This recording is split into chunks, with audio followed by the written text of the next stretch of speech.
दोस्तों, आज हम देखेंगे कि जो 17 नवंबर 2024 को जो बीपीएससी पीटी का एग्ज़ाम है, उसमें जो बिहार स्पेशल सेक्शन से जो प्रश्न आते हैं, तकरीबन 15 से 20 हर साल बीपीएससी पूछता है। तो उसमें किस तरह के प्रश्न होते हैं कि कौन-कौन से टॉपिक को ज़्यादा प्राथमिकता मिलती है। तो इसमें एक ये है और दूसरा ये है कि हम प्रीवियस ईयर जो क्वेश्चंस है उसमें किस सब्जेक्ट का कितना वेटेज है, इसको भी देखिए। तो हिस्ट्री से सबसे ज़्यादा 30 से ज़्यादा सवाल हिस्ट्री से आते हैं। उसके बाद में साइंस से भी 30 से अधिक 25 से 30 क्वेश्चन साइंस से होते रहते हैं। उसके बाद में बिहार स्पेशल से 15 से 20 क्वेश्चन जो मैंने अभी बताया, और इसमें हम देखेंगे विभिन्न टॉपिक्स को। और करंट अफेयर्स के सेक्शन से भी 30 प्लस क्वेश्चन है। तो इन चारों को ही यदि हम देख लें तो तकरीबन 100 से 120 प्रश्न इन्हीं 4 सेक्शन से आते हैं। अब आइए देखते हैं कि बिहार स्पेशल के कौन-कौन से महत्वपूर्ण टॉपिक हैं।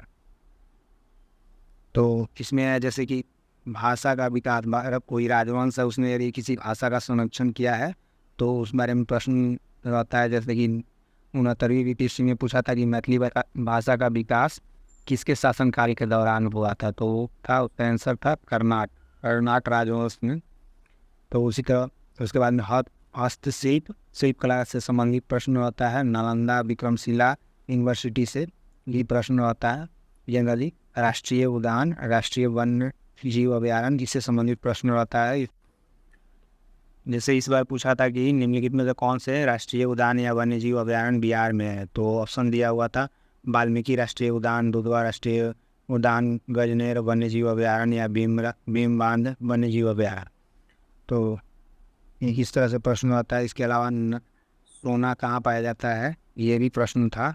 तो यदि कोई एलिमेंट है तो उसकी लोकेशन के बारे में भी पूछ लेता है बीपीएससी।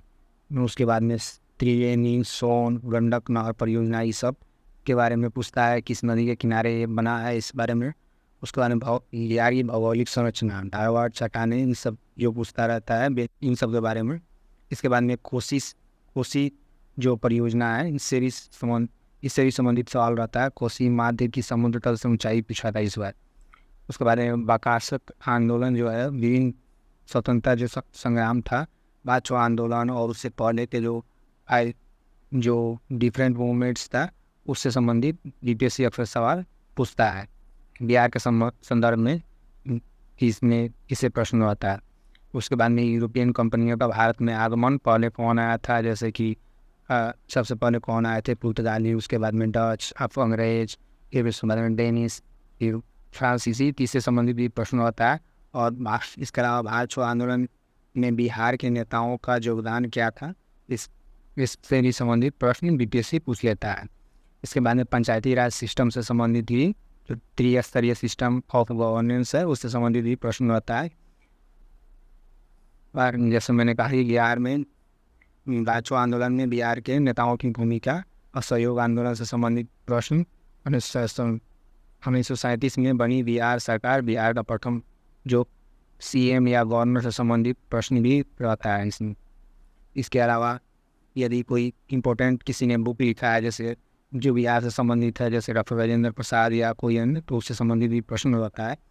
इसके अलावा आर्थिक, बिहार का आर्थिक सर्वेक्षण, जीआई टैग किसको मिला है, सिलाव खाजा या मखाना या कुछ जर्दालू आम, इससे संबंधित भी प्रश्न रहता है।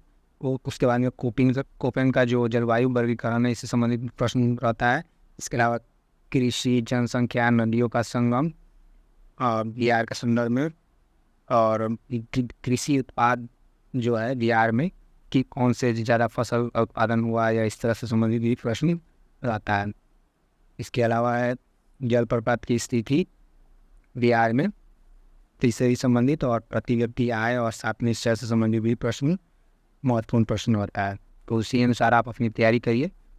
जो हमने 69 और 68 के आधार पर इसको देखा अभी कि किस तरह से प्रश्न आ रहे हैं। आपका एग्ज़ाम जो 17वीं बीपीएससी है वो 17 नवंबर 2024 को होगा।